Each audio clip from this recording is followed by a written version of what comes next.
1 Tessalonicenses capítulo 2. Eu gostaria de ler mais uma vez este versículo que nós lemos, ou esses versículos que nós lemos aqui no início do culto. E gostaria mais uma vez de ler a partir do versículo 17. Nós vamos estar meditando aqui, tirando algumas lições para nós.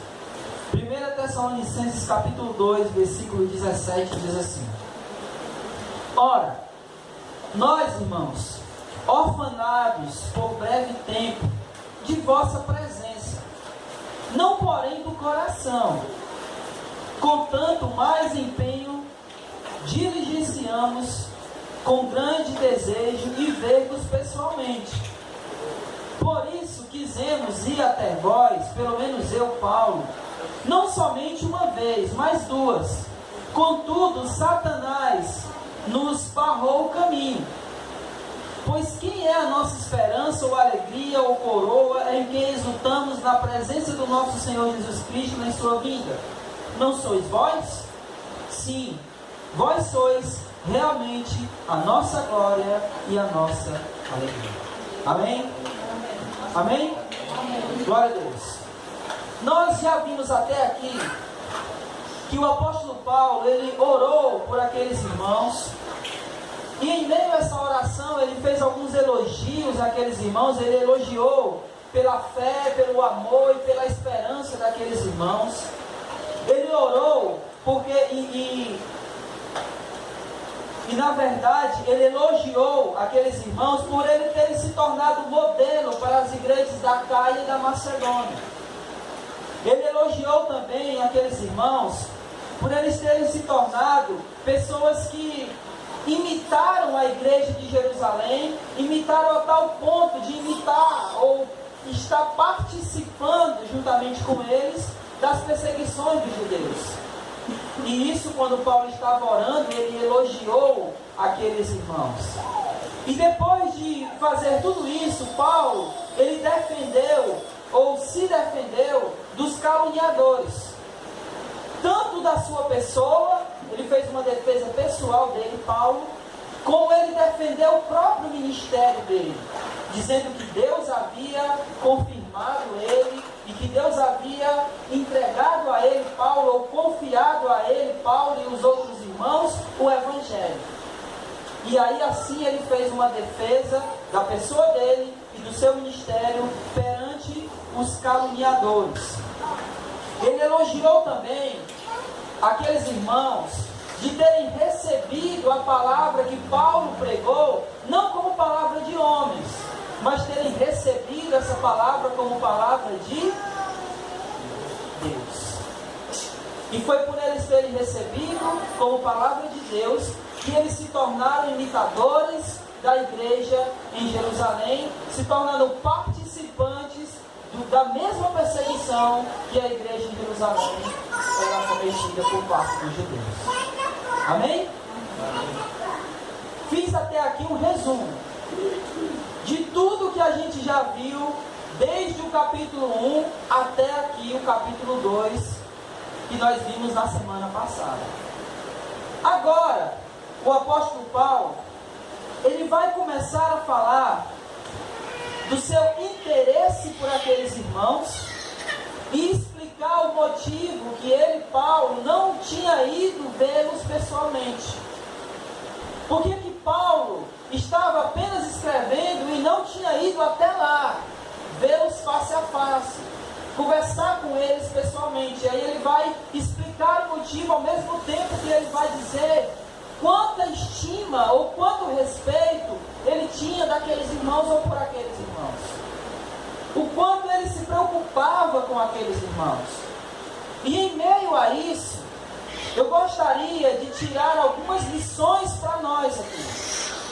Eu gostaria que nós pudéssemos olhar esses 4 versículos que a gente leu e tirar lições importantíssimas para nós, muito importantes, principalmente a respeito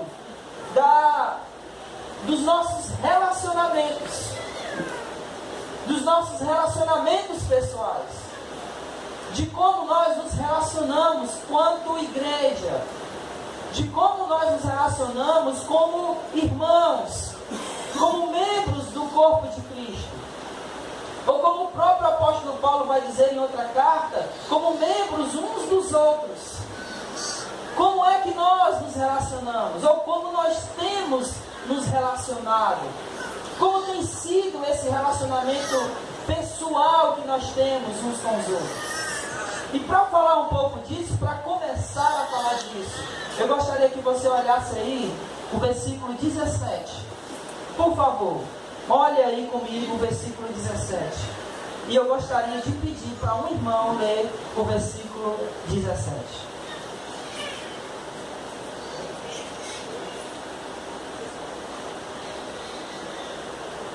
Por favor. Sim. Nós, porém, irmãos, privados da companhia de vocês por breve tempo, em pessoa, mas não no coração, esforçamo-nos ainda mais para vê-los pessoalmente, pela saudade que temos de vocês. A primeira lição aqui, que eu gostaria que nós aprendêssemos, é a importância que o apóstolo Paulo dá aos relacionamentos pessoais.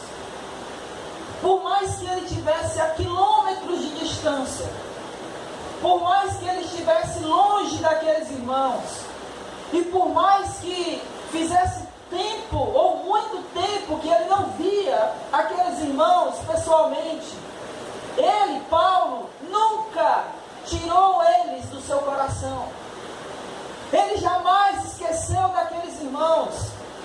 E esse era o motivo do qual Paulo estava sempre orando por eles.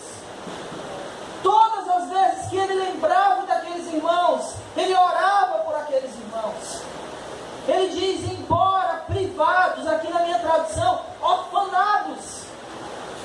Embora não tenha aqui comigo a presença de vocês, contudo, vocês nunca saíram do meu coração. Vocês nunca saíram da minha mente. Vocês estão aqui dentro. E eu estou diligentemente empenhado em ir ver vocês pessoalmente. A importância que o apóstolo Paulo dá aos relacionamentos pessoais. E essa é uma lição que eu gostaria que nós aprendêssemos hoje. Porque a cada dia que passa, irmãos, nós temos vivido uma sociedade muito individualista. Nós temos vivido uma sociedade que só pensa ou só olha para o próprio umbigo. Nós temos vivido uma sociedade que só busca os seus próprios interesses. Ontem eu estava ouvindo um pastor falar, e ele falou uma coisa muito interessante. Ele estava dizendo que nós estamos com dificuldade não apenas de viver como igreja, mas nós estamos com dificuldade de fazer qualquer coisa como cristãos, inclusive ser comerciantes, porque nós estamos mais preocupados em tirar o dinheiro do bolso do outro e colocar no nosso. Eu não quero saber se o outro vai passar necessidade, contanto que eu não passe. Eu não quero saber como eu vou ficar rico, se eu vou precisar tirar dinheiro da boca dos filhos de alguém. Eu não quero saber. Eu quero saber se esse dinheiro vem para mim. E é essa sociedade a qual nós estamos inseridos. As pessoas que não ligam mais umas para as outras. E o ruim disso é que esse pensamento egoísta tem invadido a igreja. Ele tem semeado no meio do povo de Deus pensamentos egocêntricos, pessoas que só olham para si e que não querem mais relacionamentos pessoais. E aí alguém diz assim: eu vou querer lá saber quais os problemas que o Flávio passa, eu já tenho os meus. E esse pensamento da sociedade moderna, ele tem invadido a igreja. E a cada dia que passa, se não tomarmos cuidado com isso, tornamos egoístas, egocêntricos, pensando apenas no nosso bem-estar. É por isso que eu louvo tanto a Deus pela nossa benevolência. Louvo de verdade. Porque é uma das maneiras da gente demonstrar que a gente não pensa só em nós. É uma das maneiras da gente demonstrar que a gente está preocupado com o outro. Eu gosto de pensar que quando alguém vai lá no supermercado comprar a sua benevolência, ele não procura o mais barato, mas ele procura aquele alimento que ele comeria.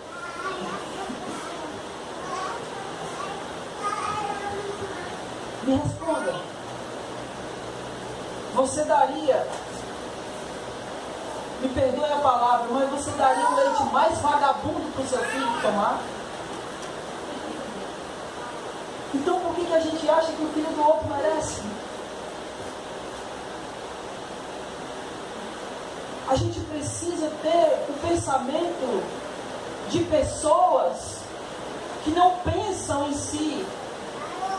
Paulo ensina isso em outras cartas. Ele disse: olhe para o outro como se ele fosse melhor do que você. Estou aqui parafraseando as palavras de Paulo.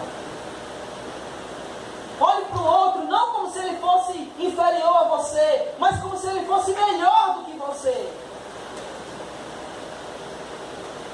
Paulo valorizava os relacionamentos pessoais. Eu estou ansioso para ir ver-vos.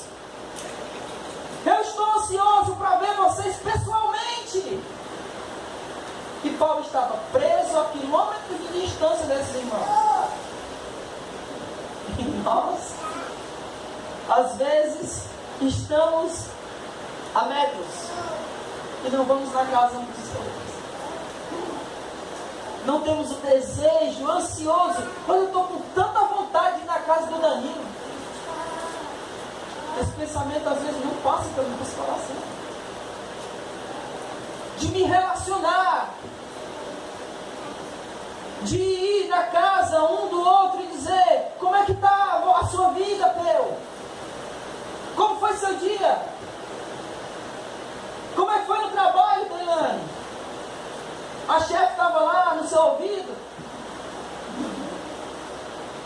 Isso faz parte da nossa vida como família. Relacionamentos pessoais. Paulo valorizava isso. E nós precisamos aprender a valorizar também. Porque isso faz parte da nossa vida cristã. Tiago diz assim: se um irmão chega para você e ele diz que está com fome, e você diz para ele: vá em paz, ele diz: Tiago, que fé é essa tua? Que vê o teu irmão padecendo necessidade e a única coisa que tu faz é: vá em paz, eu vou orar por ti. Nós precisamos aprender a viver como família. E deixa eu apenas dizer uma coisa aqui, irmãos. Eu não estou aqui dizendo que a gente não viva como família, porque eu louvo a Deus que a gente tem aprendido isso. Mas eu estou apenas dizendo que nós não devemos esquecer disso nunca. Jamais. Nós somos uma família. Alguém discorda disso? Nós somos uma família. E família participa dos problemas uns dos outros. Família carrega as cargas uns dos outros. Família é assim. Deixa eu contar aqui um exemplo. Ontem eu estava em casa, vim pra cá, aí eu liguei: Danilo, tu tá onde? Aí ele, por incrível que pareça, ele estava em casa. Eu estou em casa. Danilo, é porque eu estou precisando assim, de um negócio aí. Lá na tua loja tem? Ele só faz tempo. Tu tá onde? Eu estou em casa. Eu falei: rapaz, tu vai me dar uma carona. Aí ele me pegou ali no Bandeirante e eu fui lá para a loja dele. E eu ia vir para cá pegar o carro do pai para ir no shopping. Aí o Danilo disse, não, toma, vai no meu carro. Eu acho que é esse tipo de pensamento que a gente deve ter. A gente deve verdadeiramente servir uns aos outros e não fingir que serve. A gente deve realmente dizer, eu estou à sua disposição. E verdadeiramente estar. Senão, que cristão nós somos? Que relacionamento pessoal é esse que nós temos vivido? É esse tipo de coisa que o apóstolo Paulo está valorizando. Relacionamentos pessoais. Poderia citar um outro exemplo aqui. Estava vindo para cá de novo. Acho que isso era quase meio-dia. E eu estava indo da minha casa a pé, lá para a avenida, pegar a Topic, quando Deus manda um anjo. E ele, tu tá indo para onde? Rapaz, eu estou indo lá para a oficina. E tu não quer ir na moto não? Eu quase disse, não, quero não. É esse tipo de coisa, irmãos, que nós precisamos não apenas valorizar, mas aprender. Que nós estamos aqui para servir uns aos outros, nos relacionar. É isso que nos torna família. É um irmão padecendo dificuldade e a gente chegar junto. Como a gente fez aqui domingo retrasado. Não, foi domingo passado, não foi? O irmão precisando e a gente, para a glória de Deus, conseguimos juntar o dinheiro que ele precisava. Amém, glória a Deus. É isso que é família, relacionamento. É assim que tem que funcionar. É isso que o apóstolo Paulo está dizendo aqui. Eu estava ansioso para ver vocês, me relacionar com vocês pessoalmente. Eu sei que muitos de nós aqui não tem como se ver todo dia. Acredito que quase ninguém aqui tem como se ver todo dia. Mas quando pudermos, que a gente esteja junto. Eu até estava comentando esses dias que eu passei 2 anos aqui na congregação pregando sobre que nós somos uma família. 2 anos seguidos. Pregando, dizendo, olha, nós somos uma família, nós somos uma família, nós somos uma família. E aí nós passamos a fazer coisas juntos. Fizemos churrascos, passeamos, né, fomos à praia juntos, passamos o final de semana, assistimos a Copa juntos. E é isso. Relacionamentos pessoais. Mas só, irmãos, que família não é relacionamento só de flores. Existe as intrigas. Existe as picuinhas. E eu gostaria que você acompanhasse e um irmão lesse o versículo 18, por favor. Antes, por favor, eu esqueci. Ainda bem que eu tenho minhas anotações aqui. Abram em Salmos, nós estamos falando de comunhão. Salmo 133, versículo 1.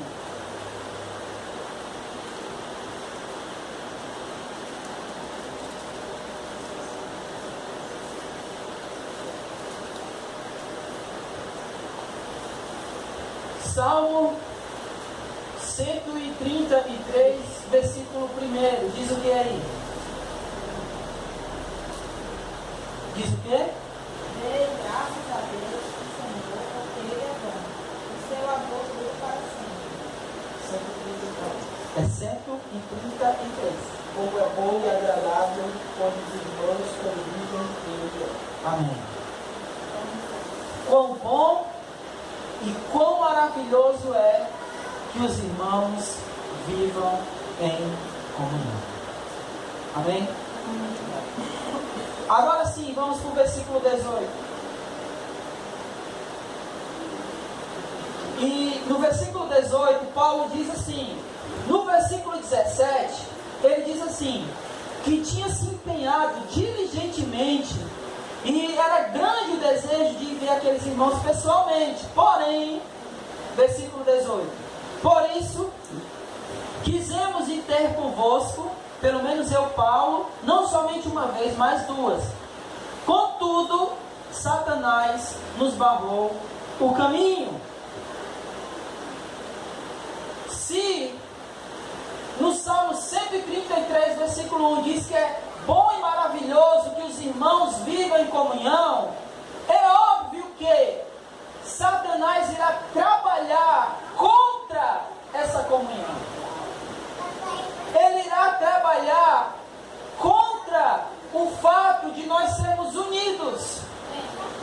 Ele irá trabalhar em tudo para que nós possamos não ter essa comunhão, não ter a união. Ele irá tentar impedir essa comunhão, impedir essa união, como membros de um só corpo. Satanás vai trabalhar para isso. E nós precisamos estar vigilantes quanto a isso, de saber que ele vai trabalhar, que ele vai fazer de tudo, que ele vai criar empecilhos para não estarmos unidos, para não estarmos em comunhão. E como ele vai fazer isso? Ele vai trabalhar, ou vai tentar trabalhar em nós. Às vezes no nosso orgulho, às vezes na nossa arrogância, às vezes na nossa ignorância, a inocência. E em meio a tudo isso, ele vai trabalhar para que a gente não tenha comunhão.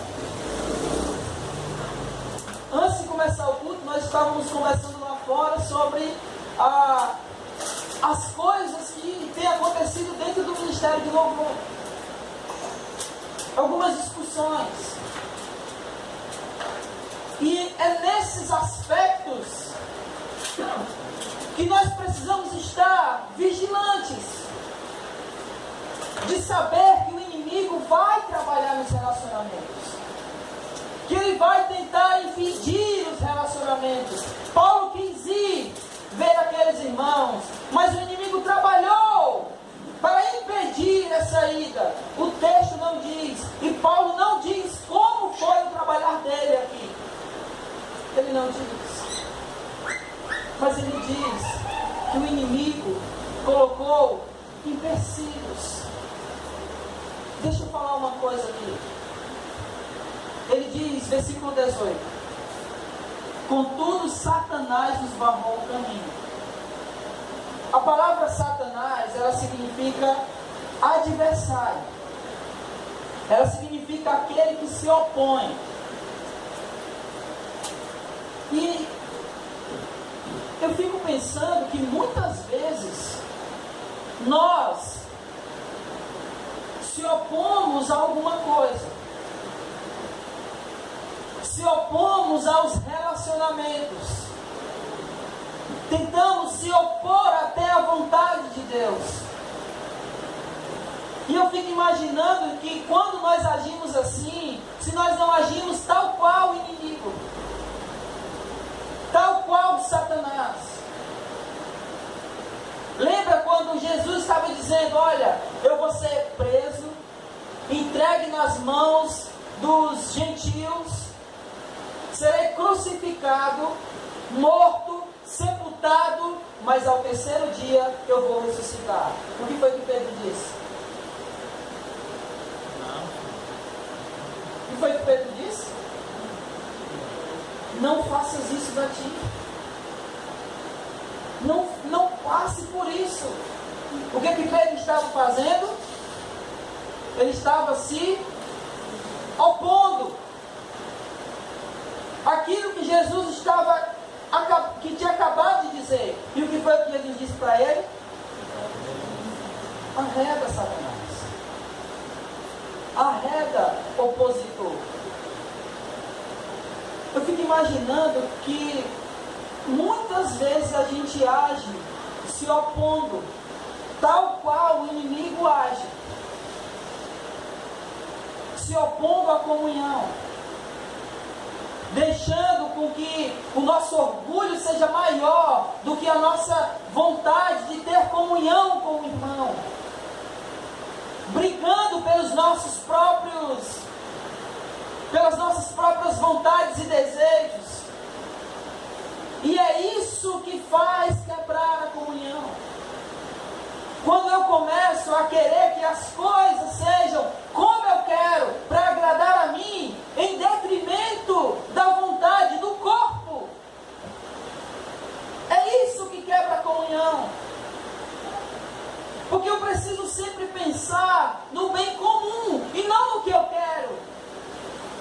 Porque quando eu passo a pensar no que eu quero e desconsidero aquilo que a igreja precisa, o que vai ser melhor para o corpo, eu estou me opondo à vontade de Deus. E é aí que os relacionamentos começam a quebrar. E é aí que as intrigas começam a aparecer. E é aí que Satanás começa a trabalhar para impedir os relacionamentos. E nós precisamos, irmãos, estar vigilantes quanto a isso. Eu peço que você abra aí em Provérbios, capítulo 6.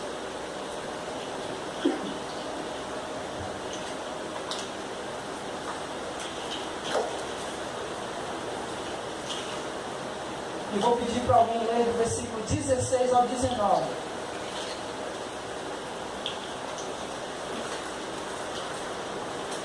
Provérbios 6, 16 ao 19. Quem tiver achado pode ler, por favor. Você lê comigo? Sim. Há 6 coisas que o Senhor odeia, 7 coisas que ele detesta: olhos altivos, língua mentirosa, mãos que derramam sangue inocente, coração que traça planos perversos, pés que se apressam para fazer o mal, a testemunha falsa que espalha mentiras e aquele que provoca discórdia entre irmãos. Aquele que provoca discórdia entre irmãos. Notem que essa 7ª coisa é o quê? A 7ª coisa é aquele que provoca discórdia entre os irmãos. E o que foi que o texto diz que Deus faz com a 7ª coisa? Ele abomina. Deus abomina aquele que provoca discórdia entre os irmãos. Não vamos agir tal qual Satanás. Como o escritor de Hebreus diz: no que depender de vós, tende paz com todos.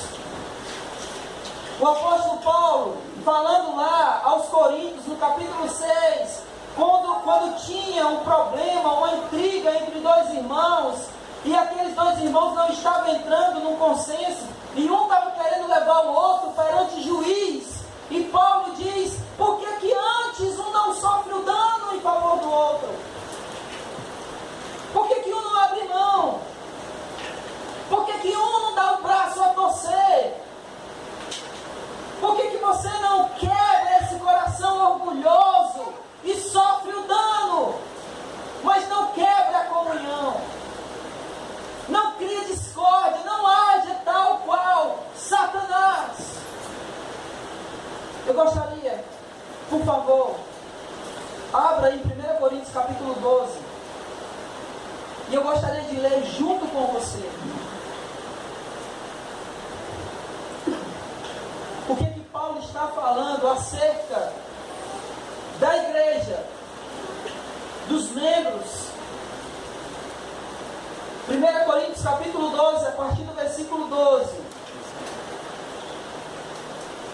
Amém?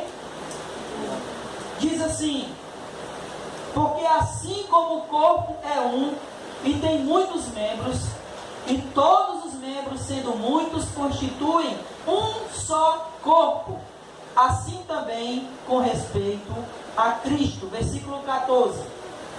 Porque também o corpo não é um só membro, mas muitos. Se disser o pé, porque não sou mão, não sou do corpo, nem por isso deixe de ser do corpo. Se o ouvido disser, porque não sou olho, não sou do corpo, nem por isso deixa de o ser.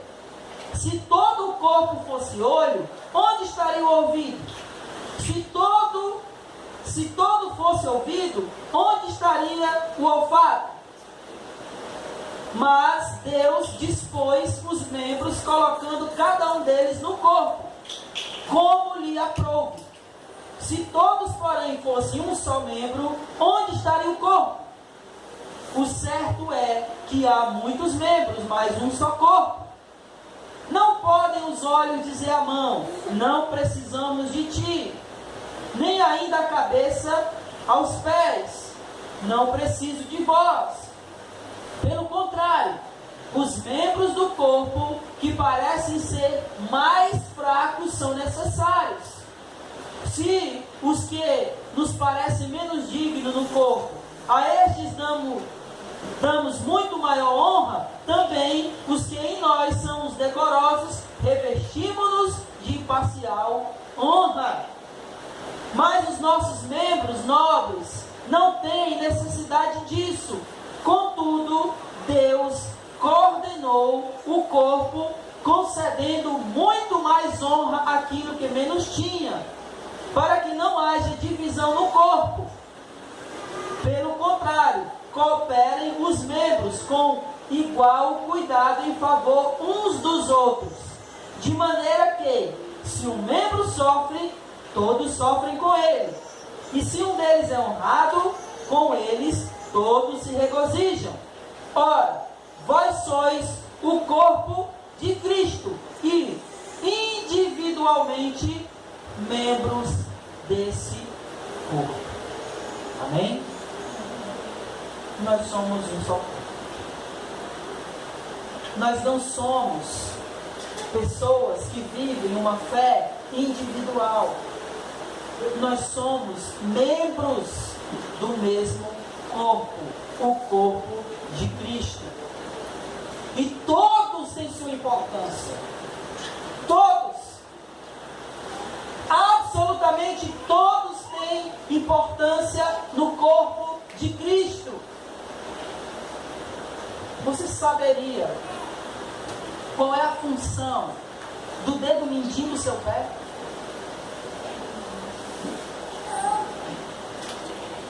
Sabe ou não?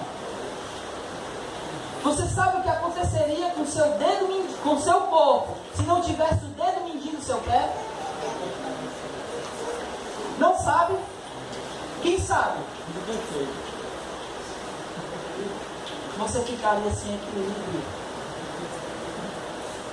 Se você não tivesse o dedo mindinho no seu pé, você não tinha equilíbrio.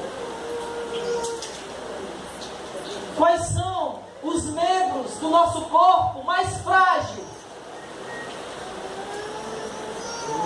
Ou melhor, quais são os órgãos do nosso corpo mais frágil? Você sabe? O nosso coração e o nosso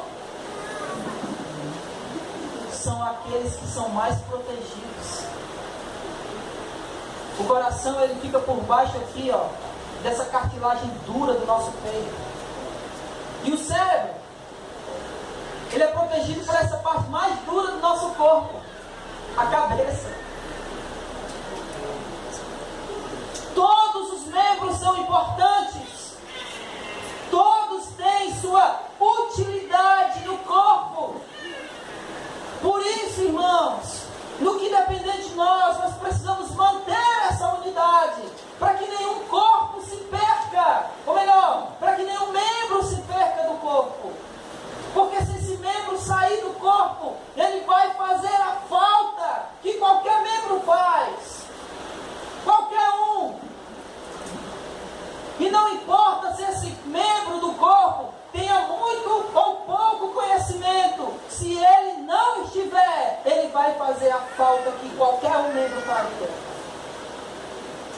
Por isso que eu estou dizendo, aqui no versículo 18, de 1 Tessalonicenses, que nós precisamos ser vigilantes e não deixar que o inimigo semeie e crie empecilhos para a nossa comunhão, para a nossa unidade.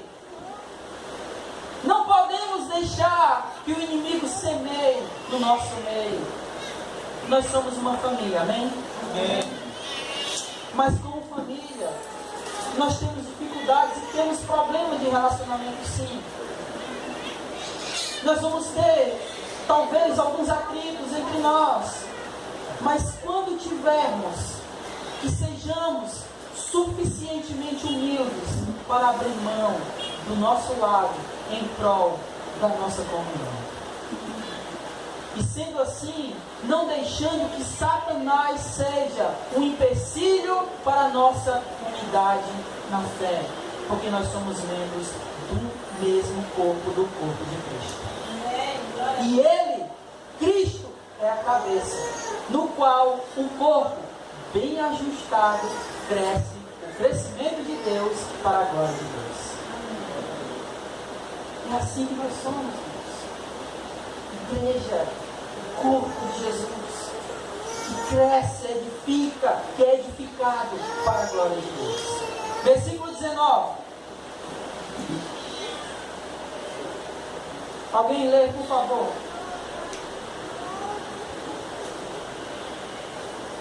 Afinal, quando nosso Senhor Jesus vier, vocês e ninguém mais são de modo todo especial a nossa esperança, a nossa alegria e o nosso motivo de satisfação diante dele pela nossa vitória. Amém. Paulo está aqui falando uma linguagem que eu achei fantástica, porque ele está falando como um pastor. Ele está dizendo, olha, quando Cristo vier, vocês são a minha coroa. Vocês são a glória do meu ministério. Vocês são uma prova viva de que o meu ministério teve um efeito. E perante Jesus, na sua vida, eu vou dizer, eu vou mostrar, eu vou apresentar a Ele, vocês, como um pastor apresenta as ovelhas, dizendo assim, olha, está aqui ela, bem cuidada, bem nutrida, não faltou alimento para ela. Paulo está dizendo isso, quando Jesus vier, vocês serão a minha glória, a minha coroa. Eu vou mostrar para ele. Ele está falando aqui como um pastor que vai prestar contas a Deus pela vida e pela alma daqueles que estão debaixo da sua responsabilidade, enquanto aqui na terra. Abre aí Hebreus 13.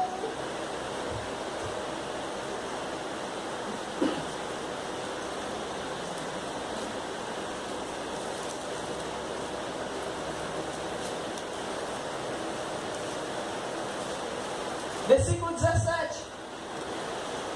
Olha o que o escritor aos Hebreus diz: obedecei aos vossos guias e sede submissos para com eles, pois velam por vossa alma como quem deve prestar contas, para que façam isso com alegria e não gemendo, porque isso não aproveita a vós outros.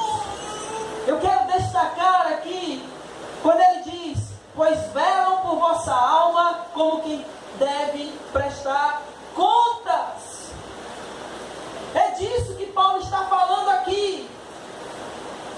Aqueles que são guias, os pastores, os líderes, eles vão prestar conta dessas almas perante Deus. Se eles pregaram o evangelho verdadeiro ou falso, se eles iludiram ou não iludiram, se eles extorquiram ou não extorquiram, se eles usaram a igreja para ganhar dinheiro, ou se eles estavam lá verdadeiramente pregando, ensinando, alimentando, edificando a igreja. É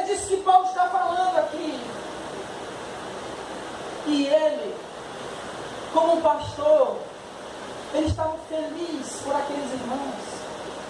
Ele dizia: olha, vocês são a minha glória, a minha coroa que eu vou apresentar diante de Jesus quando Ele vier. Eu entendi perfeitamente aqui o que Paulo está querendo dizer.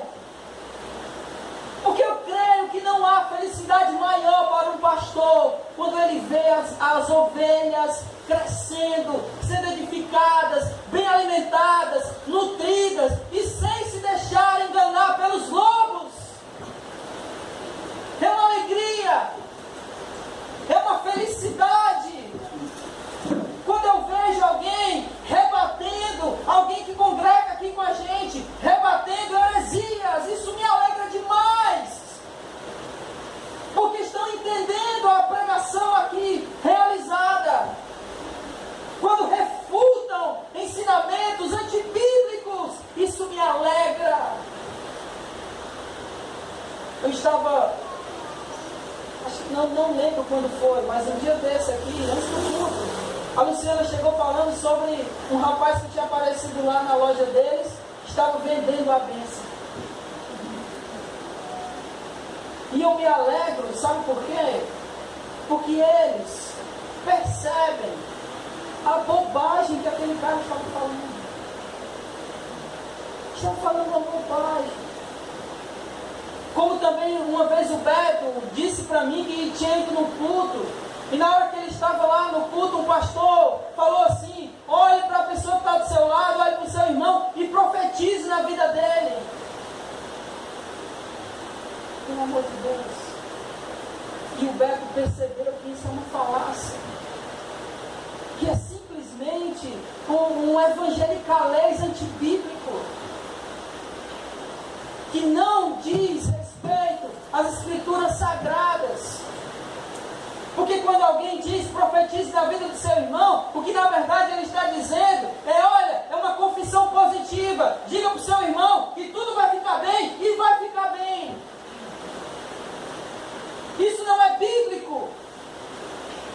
Isso não é cristianismo. Dizer que vai ficar bem não significa dizer que vai. Tampouco isso é profecia. Porque profecia é dizer qual é a vontade de Deus. Isso é profecia. E quando eu digo olhe para o seu irmão, diga para ele: amanhã vai dar tudo certo. Profetize na vida do seu irmão. Isso é heresia. Isso é antibíblico. E eu louvo a Deus, eu me alegro demais quando eu vejo irmãos que congregam aqui refutando essas coisas. Ao mesmo tempo que eu fico triste, quando eu vejo no Facebook, ou quando eu vejo o WhatsApp da Adriana, que nem o WhatsApp tem, quando alguém coloca assim: toda maldição contra a minha família vai cair por terra em nome de Jesus. Isso me entristece demais. Se congregar aqui, eu fico muito triste. Porque se você é um cristão, não tem maldição sobre você. Cristo levou sobre si toda a maldição na madeira. Não existe maldição contra nós. E alguém vem e posta: toda maldição vai cair por terra. E o que foi que aconteceu em Cristo? E dizer que Cristo não foi suficiente, você se converteu, mas ainda existe uma maldição. Além do sacrifício de Cristo na sua vida, é necessário mais alguma coisa. Como é isso? Não! Cristo é suficiente. Nenhuma condenação há para os que estão em Cristo Jesus. Não há maldição, não há condenação, não há nada. Porque não há maldição hereditária. Não há. Os pecados do pai não serão imputados ao filho. Não tem maldição hereditária. Então essa história de quebra de maldição não existe. E eu me alegro quando eu vejo alguém que congrega aqui rebatendo essas heresias. Mas também fico triste quando eu vejo que ainda alguns não entenderam aquilo que a gente tem ensinado. Mas Quero voltar aqui para o apóstolo Paulo. Ele estava feliz. Estava feliz porque aqueles irmãos receberam a palavra. E por terem recebido a palavra, se tornaram pessoas que imitavam a igreja em Jerusalém. E por imitar a igreja em Jerusalém, se tornaram modelo dos cristãos da Macedônia e da Acaia. E Paulo estava tão feliz que eles haviam entendido a palavra do Evangelho que diz: vocês são a minha coroa. Meus amados, eu espero do fundo do meu coração que eu possa dizer isso também no fim dos meus dias. Que essa congregação aqui, não sei quanto tempo vou estar aqui, mas enquanto eu estiver, eu quero fazer com que a igreja seja alimentada da verdade, não de bobagens, para que ela possa entender a realidade do Evangelho e viver por ele. E assim vivendo, eu posso dizer que vocês são a minha coroa, que eu possa apresentar.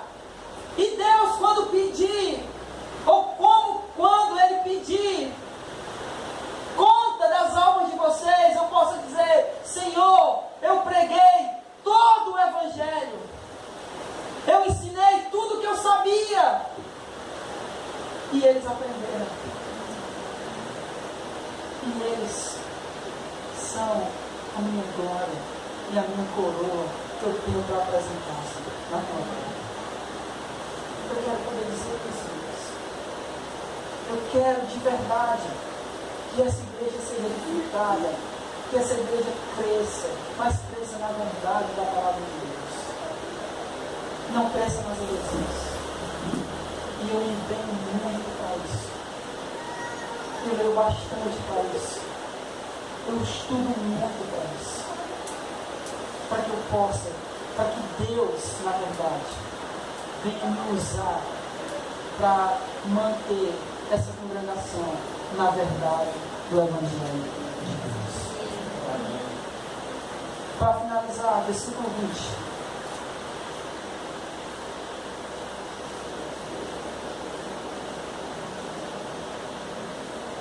Ele diz: sim, vós sois realmente a nossa glória e a nossa alegria. Vocês são o resultado do meu trabalho da pregação do Evangelho. E eu me alegro pelo crescimento e pela maturidade de cada um de vocês. Amém? Verdadeiramente, eu me alegro disso. Eu acho que foi Fábio que pegou de mim. Foi no meu lugar. Eu estava sentado ouvindo o Fábio, e um irmão que estava atrás de mim disse assim: como esse menino prega bem. Isso me alegra demais.